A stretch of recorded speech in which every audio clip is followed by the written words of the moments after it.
आज जो है सारे की सारी चांदी हो गई हुई है। तो ये जो सारा इर्तिका है हमारे मुल्क में, पार्लियामेंट का जो इर्तिका है, 90 की दहाई में बदकिस्मती के साथ पहले मार्शल जो थे वो शब खून मारते थे पार्लियामेंट के ऊपर, पार्लियामानी जमहूरियत के ऊपर। उसके बाद 58(2) भी, वो भी मार्शल ने जो है बजरिया असेंबली जो है एक हथियार आपस में अपने हाथ में ले लिया, जिसकी शिकार जो है बार बार जो है। और फिर एक वक्त आया कि मोहतरमा बेनज़ीर भुट्टो शहीद ने और मियां नवाज शरीफ ने इत्तफाक राय से 52(8)(2)(b) का जो है ना खात्मा किया, और उसने इन असेंबलियों को जो है 5 साल की मुद्दत पूरा करने की अपॉर्चुनिटी प्रोवाइड की।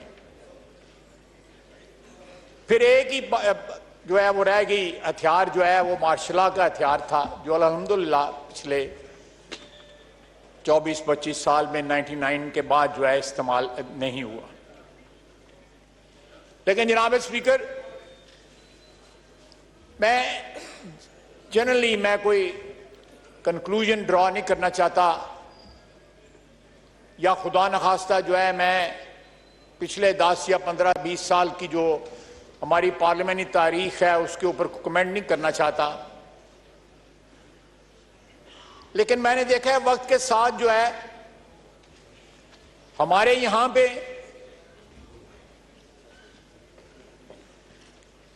पार्लियामेंट्री जो नॉर्म्स हैं वो आहिस्ता आहिस्ता जो है ना उनका एहतराम जो है वो डिल्यूट होना शुरू हो गया। मैं एक बड़ी रोजमर्रा वाली बात करूंगा। मैं यहां फ्लोर पे भी और आपके साथ प्राइवेटली भी ये बात करता हूं। आप बाहर निकलें, पैदल नहीं चला जाता इन कॉरिडोर्स के अंदर, जो है इतनी यहां पे खलकत होती है। खुदा न खास्ता को जैकेट पहन के आ गया तो आप सामने that security is absolutely nowhere. ये एक ऐसा चीज है, पहले ये लॉबीज का एक एहतराम होता था कि मेंबरान के अलावा लॉबी में कोई नहीं आता था। अब खाने के वक्त जो है पता नहीं कहां कहां से लोग आके जो है यहां पे खाना खाते हैं इन लॉबीज के अंदर जो है। तो मेरा ख्याल है कि ये थोड़ा सा ये पार्लियामेंट कुछ तकद्दस हमारे हाथ में है कि हम उसको प्रोटेक्ट करें। कुछ जो है रवायात को इन्फोर्स होना चाहिए, उनको रवायात का जो है एहतराम होना चाहिए ताकि ये तकद्दस जो है वो कायम रहे। दूसरी मैंने इंपॉर्टेंट बात जो नोट की है अपनी पार्लियामेंटी जिंदगी के अंदर कि सर नुमाइश बहुत आ गई। ये ग्रीन नंबर की प्लेटें, ये डाले, ये झंडे, हम आवाम के नुमाइंदे हैं, आवाम के खादम हैं, उनके वोटों से हमें इज्जत मिली है, हमें उनके रंग में ही रंगा रहना चाहिए। हमें जो है ये एक अलहदा अपना स्टेटस जो है वो ज्यूम नहीं करना चाहिए। रात के अंधेरे में भी झंडा लगा होता है, सनसेट के बाद जो है झंडा नहीं लगता। ये झंडे की तकदीस जो है, तकद्दस जो है, ये चीज डिमांड करती है। हमारे जो एटीट्यूड जो हैं वो पहले मैं समझता हूं कि अवाम के साथ जो राब्ता था या अवाम के साथ जो एक जो रिश्ता था वो बड़ा बराबरी का रिश्ता था। अब हमारे यहाँ पे जो रिश्ता है उसमें बहुत सी ऐसी चीजें आ गई हैं जो हम उनसे जरा थोड़ा सा एलिवेटेड एक उसके ऊपर जो है स्टेज के ऊपर या एक एलिवेटेड प्लान के ऊपर जो है ना समझते हैं कि हम खड़े हैं। तो मेरा ख्याल है, मैं क्रिटिसिज्म नहीं कर रहा, लेकिन अपने तजर्बे की बुनियाद पे जो है अपने साथियों के साथ और अपने आप को भी जो है सेल्फ क्रिटिसिज्म भी कर रहा हूं कि ये चीजें सामने रखनी चाहिए ताकि आवाम की नजरों में इस ऐवान के जो मेंबरान हैं उनका एहतराम, उनका तकद्दस जो है वो बढ़े। ये ना हो कि जिस तरह सोशल मीडिया के ऊपर, दूसरे मीडिया के ऊपर, अदरवाइज टॉक शोज के अंदर हमारे जो है वो बखिए उधेड़े जाते हैं, कहीं जायज और कहीं नाजायज जो है।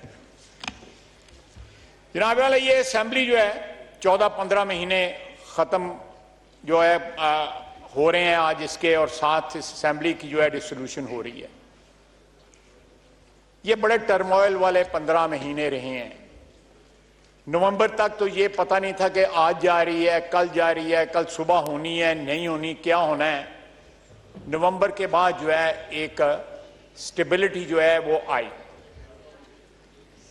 और उस वक्त से लेके अब तक मासवाए जो 9 मई का एक वाकया हुआ जिसने हमारी तारीख को जो है वो दागदार किया, और हमारे सामने एक ऐसे शख्स का चेहरा बिल्कुल जो है साफ साफ सामने आया कि वो अपने इक्तदार के लिए कुछ भी कर सकता है।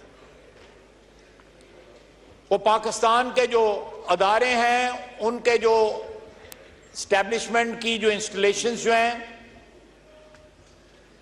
जो यादगारें हैं जिनका एक तकद्दस है, हमारे एयर बेसिस जो हैं उनके ऊपर भी हमला कर सकता है सिर्फ और सिर्फ अपने इक्तदार के लिए। जनाबे वाला, यहाँ पे बहुत से लोग बैठे हुए हैं मेरे साथी, नायत काबिल एहतराम साथी, जिन्होंने कैदोबंद की सौबतें जो है वो बर्दाश्त की। ख्वातीन यहाँ पे इस हाउस में पहले भी आई हैं, अब भी जो है आती हैं, मेंबर्स बनती हैं, उनके ऊपर भी जो है मुकदमात बनते रहे, बल्कि कैद भी होती रही। बीबी शहीद ने कैद की सौबतें बर्दाश्त की, मरियम नवाज ने कैद की सौबतें बर्दाश्त की, हमारी बहन ने फरियाल साहबा ने भी कैद की सौबतें बर्दाश्त की। तो ये एक लंबी दास्तान है। 2 पार्टियां जो थीं, जो पहले मुतहारब थीं, बाद में उनमें एक अंडरस्टैंडिंग डेवलप हुई जिसकी वजह से स्टेबिलिटी आई, सियासी इस्तेकाम आया। लेकिन कल एक शख्स कह रहा था कि अपने वकीलों को मुझे जेल से निकालो। अभी 2 दिन या 2 या 3 दिन हुए हैं, और एक ऐसे केस में वो पकड़ा गया है जो मैं समझता हूं कि साहिब इक्तदार लोगों के लिए शर्म का मुकाम है कि आप तोहफे मिलते हैं तो आप उनको बेच देते हैं। अल्लाह ताला माफ फरमाए। तोहफे जो होते हैं वो चेरिश करने के लिए होते हैं, वो होल्ड करने के लिए होते हैं, निशानी के तौर पे फख्र के साथ होल्ड करने के लिए होते हैं, ताकि आपकी आने वाली नस्लें भी जो है उन यादगारी चीज़ों को जो है चेरिश कर सकें, उनका एहतराम कर सकें और अपने बुजुर्गों को याद करें। लेकिन उसने सौदागरी की, पहले बेचे, फिर पैसे लिए, पैसे कुछ जमा कराए, कुछ जो है प्रॉफिट के तौर पे अपनी जेब में डाल ली, और हजारों लाखों उसके चाहने वाले हैं जो समझते हैं कि ये कोई जुर्म ही नहीं है। आप इससे अंदाजा लगाएं कि हमारी ज़हनी पस्ती का क्या हाल है, कितना जवाल आया है हमारी अखलाकी, ज़हनी और माशरती पस्ती। 9 मई का दिन जो है मैं समझता हूं कि हमारी तारीख में एक वाटरशेड जो है, एक ऐसा मोड़ था जिसने इस कौम को झंझोड़ के रख दिया। मैं कल प्राइम मिनिस्टर के साथ और भी हमारे कोलीग्स जो हैं, कैबिनेट कोलीग्स जो हैं, वहाँ पे थे। शुहदा का एक वहाँ पे यादगार, उनकी याद में जो है एक वहाँ पे फंक्शन हुआ। वहाँ पे गाजी भी थे, किसी की लिम्स जो थी जो है वो खो गई हुई थी किसी जंग में, किसी हादसे में, दहशतगर्दी के किसी हादसे में। किसी की बिनाई नहीं थी, किसी के बाजू नहीं थे, किसी की टांगें नहीं थी। शुहदा की माएँ थीं, बहनें थीं, बीवियाँ थीं, बच्चे थे। जो कौमें अपने मौसनों को याद नहीं रखती, वो कौमें जो है मिट जाती हैं, सफ़ा हस्ती से तारीख उनको बुला देती है। ये लोग हमारे मौसन हैं, ये लोग जो हमारे सरहदों की हिफाजत करते हैं, बर्फों में, रेगिस्तानों में, पहाड़ों पे। दहशतगर्दी की जंग आज भी जारी है।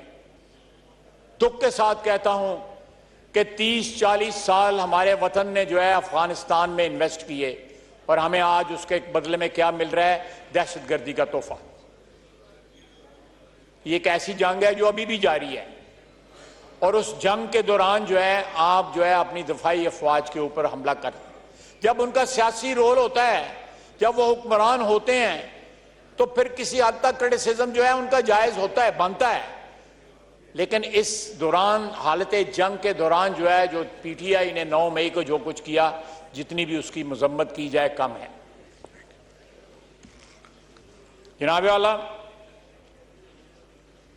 ताकत की जो हवस थी, मैंने अभी कहा कि नवंबर के बाद जो स्टेबिलिटी आई, पूरी कोशिश की गई, मैं ऐनी गवाह हूं कि नवंबर में जो अपॉइंटमेंट हुई, जो चेंज ऑफ कमांड हुई, उसको मुतनाज़ा बनाने की पूरी कोशिश की गई ताकि स्टेबिलिटी इस मुल्क में ना आए।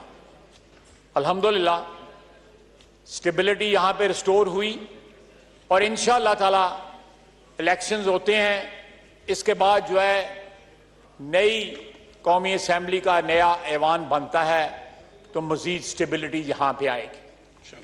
और ये जो गूमगू की कैफियत है, जो एक ऐसी कैफियत है कि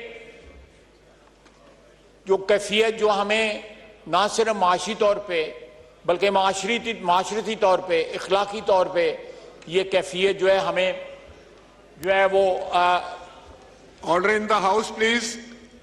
आपस में ऊंची आवाज से अगर आप बात करेंगे तो जो ऑनरेबल मेंबर के पास फ्लोर है वो डिस्टर्ब हो जाते हैं।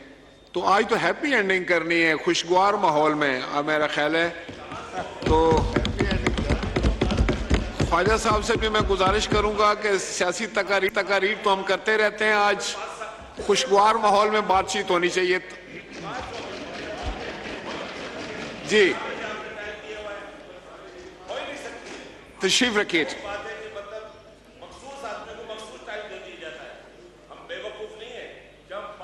आप तशरीफ रखिए सलाउद्दीन साहब, आप तशरीफ रखिए। अभी तो मैंने कहा है कि आज तो अच्छा मूड रखें, खुश रहें, मुस्कुराएं। आज आप 5 साल गुजार के घर जा रहे हैं वापस, फिक्र की जरूरत नहीं है। मेरे भाई जो हैं वो नाराज हो रहे हैं, तो अगर वो इस हॉल में हर वक्त बैठे होते हैं तो आप भी गवाह हैं, मैं भी यहाँ बैठा होता हूँ, तो मैं भी यहाँ पे हाजिरी पूरी देता हूँ। तो ठीक है, उनका भी हक है, जितना मेरा हक है उतना उनका भी हक है, मैं उसको डिनाई नहीं करता। और वो कह रहे हैं कि मैं को तारीख बयान कर रहा हूँ। जब तारीख से आप इर्रेलेवेंट होंगे तो फिर आपका माजी से इर्रेलेवेंट होंगे, फिर आपका मुस्तकबिल भी कोई नहीं होगा। सीधी सीधी बात है। मुस्तकबिल तब बनता है कौमों का जब वो अपने माजी को जो है वो रेलेवेंट रखें। जो है मैं वाइंड अप करते हुए जनाबे कुछ थोड़े से मिनट में, जनाब स्पीकर, इस इलेक्शन में और आने वाली असेंबली में सबसे बड़ा इशू जो है वो इकोनॉमी का होगा। जिस तरह इस वक्त हमारी महंगाई जो है हमारे मुल्क के अंदर बाइट कर रही है अपने एक आम शहरी को, उसका अंदाजा शायद ही हम लगा सकते हैं। मैंने पहले भी अपनी तकारीर में कहा कि महंगाई के और मुल्क के सॉल्वेंट होने के, मुल्क के खुद कफील होने के तमाम तर जो रिसोर्सेज हैं वो इस मुल्क के अंदर हैं, और उसमें अदलिया का बहुत बड़ा रोल है। अगर अदलिया जो है वो अपना सियासी रोल जो है थोड़ी देर के लिए सस्पेंड कर दे, जो उन्होंने सियासत में जो है मुदाखलत शुरू की है, और अपना अदालती रोल जो है उसके ऊपर जोर दे। जनाब स्पीकर, 2,670 अरब रुपए के FBR के केसेस हैं अदलिया के पास पेंडिंग। 2,670 अरब रुपए के। अगर इनमें से 50% भी जो अगर रिकवर हो जाए तो आपके पास जो है तकरीबन 6-7 अरब डॉलर जो है वो आ जाते हैं, लेकिन किसी की तवज्जो नहीं है उस तरफ। इसी अदलिया के सामने एक स्पेक्ट्रम का, मुझे नहीं पता स्पेक्ट्रम क्या होता है, लेकिन ये हमारी जो मोबाइल टेलीफोन है इनका स्टे दिया हुआ है, दहाइयों पुराना स्टे है, 15 साल पुराना स्टे है। $700 मिलियन का अगर स्टे वेकेट हो जाए तो वो बिक सकता है। $700 मिलियन का स्टे दिया हुआ है, क्योंकि स्टे जिसने लिया हुआ है बहुत बड़ा आदमी है, उसका नाम नहीं लोग लेते, उसको रियल एस्टेट टाइकून सिर्फ कहते हैं। एक और कंपनी है, उसने 21 अरब रुपया देना है, उन्होंने 16 साल का स्टे लिया हुआ है। एक और कंपनी है, उन्होंने 70 अरब रुपए के ऊपर स्टे लिया हुआ है। सर ये आप जो मैं आपको कह रहा हूं, ये 1.5-2 बिलियन डॉलर तो ये बन जाता है 3 केसेस में, 4 केसेस में, जिसपे अदलिया ने स्टे दिया हुआ। अगर मैं ये बातें करी तो मुझे तौहीन अदालत में को पकड़ लेगा। मैं इसलिए यही बातें यहां पे कर रहा हूं कि मुझे यहां पे इम्यूनिटी है और आपकी प्रोटेक्शन है। यहां पे जिस मुल्क में टैक्सेस का ये हाल हो कि आप रिकवर नहीं कर सकते, आप गवर्नमेंट का या हुकूमत का जो हक है, जो पाकिस्तान की अवाम का हक है, वो रिकवर नहीं कर सकते, वो मुल्क किस तरह सॉल्वेंट होगा? दूसरा जनाब स्पीकर, 4000 अरब से ज्यादा इस वक्त सर्कुलर डेट है हमारा, गैस का और बिजली का।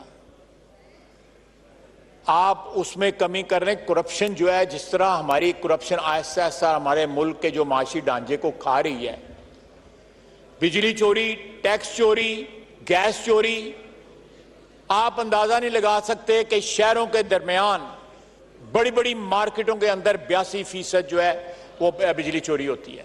80% आप वजीर रहे हुए हैं इस महकमे के। सर ये मुल्क किस तरह सॉल्वेंट होगा? नहीं सॉल्वेंट हो सकता जब तक यहां पे जो करप्शन, और ये हमारी जो करप्शन जो है, पावरफुल तबके की करप्शन जो है, वो एक्चुअली पॉवर्टी को फीड कर रही है, वो गुर्बत बढ़ा रही है, वो महंगाई बढ़ा रही है।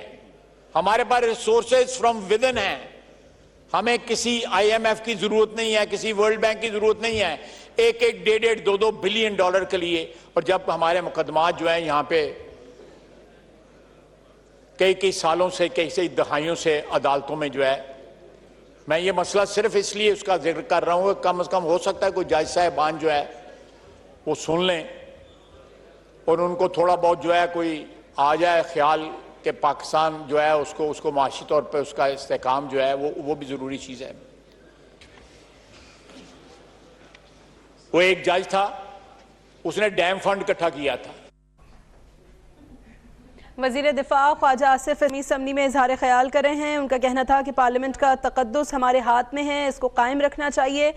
अगर उन्होंने कहा कि कॉरिडोर्स में इतने लोग होते हैं कि चला नहीं जाता, पार्लिमानी तारीख पे बात नहीं करना चाहता, लेकिन रिवायात ख़त्म होती जा रही हैं। उन्होंने कहा कि अगर जैकेट के साथ कोई आ गया तो पता नहीं क्या होगा। पार्लियामेंट का तक़द्दुस हमारे हाथ में है, इसको कायम रहना चाहिए। वज़ीर दिफा ख्वाजा आसिफ कौमी असम्बली में इजहार ख्याल कर रहे थे। उन्होंने कहा कि तनसीबात यादगारों पर अपने इक़्तिदार के लिए हमला किया गया। बेनज़ीर मरियम नवाज फरियाल तालपुर ने कैद की सऊबतें। अभी सब्सक्राइब करें ताकि कोई खबर रह न जाए।